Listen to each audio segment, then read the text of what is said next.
Ontem, ao desembarcar em Brasília, vindo de Alagoas, o ex-presidente Jair Bolsonaro deu entrevista pela primeira vez, falando dessas acusações. O ex-presidente classificou como absurda a tentativa de atribuir a ele a participação em tramas golpistas. Tem que estar envolvido todas as Forças Armadas, senão não existe golpe. Ninguém vai dar golpe com o general da reserva e mais meia dúzia de oficiais. Vamos supor até que fizesse uma loucura. Como é que fica o Brasil no dia seguinte? O mundo levanta barreiras contra a gente. Vira um inferno aqui. Ninguém quer isso daí. Uma loucura falar em golpe, meu Deus do céu. Loucura. Golpe com um general da reserva e 5 oficiais da ativa. Oh, pelo amor de Deus. Bom, então cumpre questionar por que o presidente não deu voz de prisão a esses alucinados que tramavam com ele o golpe, em reuniões com ele, e depois entre eles faziam as suas tramas e esperavam novas ordens, novas indicações, esperavam... Aliás, ele próprio foi lá e alterou a minuta do golpe, isso é um fato, já sabemos que isso é uma realidade, o próprio Bolsonaro não nega, quem altera uma minuta tem a intenção de utilizá-la. Então, sim, é um plano alucinado, é um plano mambembe, um plano que provavelmente não teria vida longa, aliás, teria vida muito curta, exatamente como o Bolsonaro diz agora, mas um plano que contava com a participação do então presidente. Esses áudios não deixam a menor dúvida, né? Como a gente dizia aqui fora, Sheila, fora do ar, eles não deixam nenhuma margem para interpretação sobre aquilo que aconteceu. Era um plano golpista, era um plano para virar a mesa, um plano para suspender o resultado das eleições e para provocar muitas mortes, né? Porque um deles lá, quem é? É o Mário Fernandes? Fala em não ter atirado, não ter apertado o gatilho nenhuma vez, né? Por incompetência nossa. Fossem incompetentes, olha só que humildade a dele, né? Fossem incompetentes, tiros já teriam sido disparados e provavelmente teríamos corpos empilhados no Brasil. É uma gente completamente insana, mas uma gente que tinha caneta e tinha fuzil e tanques nas mãos e chegaram muito perto de utilizar todos esses instrumentos. Agora, fica o questionamento. Não há a menor dúvida sobre a maquinação de uma tentativa de golpe de Estado no Brasil. Nenhuma. Já virou uma coisa de maluco você dizer que isso não aconteceu, né? Aconteceu.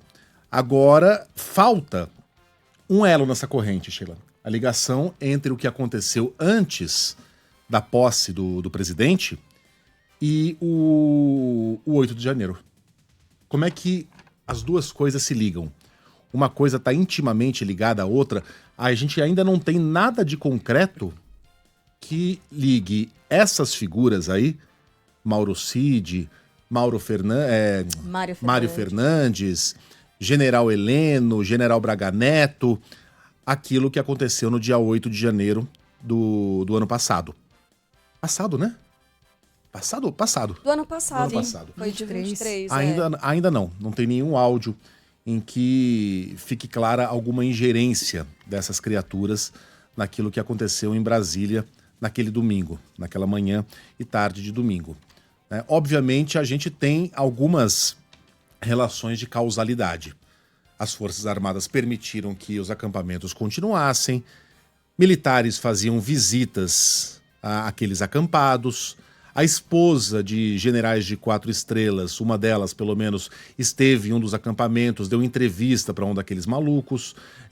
Jair Bolsonaro não dizia palavra a respeito do que estava acontecendo, pelo contrário, alimentava a malta, dizendo que alguma coisa iria acontecer e que só sairia do Palácio do Planalto se fosse por vontade de Deus, né? Então, essas pessoas, sem dúvida alguma, foram incentivadas pelos acontecimentos e pelas falas, mas a gente ainda não tem algo de concreto que demonstre uma liderança dessas figuras, que agora são bastante conhecidas do brasileiro, em relação ao que estava acontecendo em frente aos quartéis, especialmente em Brasília. De novo, tudo aquilo que ocorreu no dia 8 de janeiro, eu não tenho a menor dúvida, e acho que os investigadores estão indo por esse caminho também, foi uma consequência do constante discurso golpista, do esticar a corda, do eu quero sua autorização, eu autorizo, do você tem que dar a sua vida pela sua liberdade, do não é o que não sei o que lá, é o que você pode fazer pelo seu país. Tudo aquilo acabou gerando um exército de malucos que acreditava que ao fazer aquilo que fizeram em Brasília, estavam salvando o país. Mas a gente ainda não tem aquilo que o Boechat chamava de batom na cueca.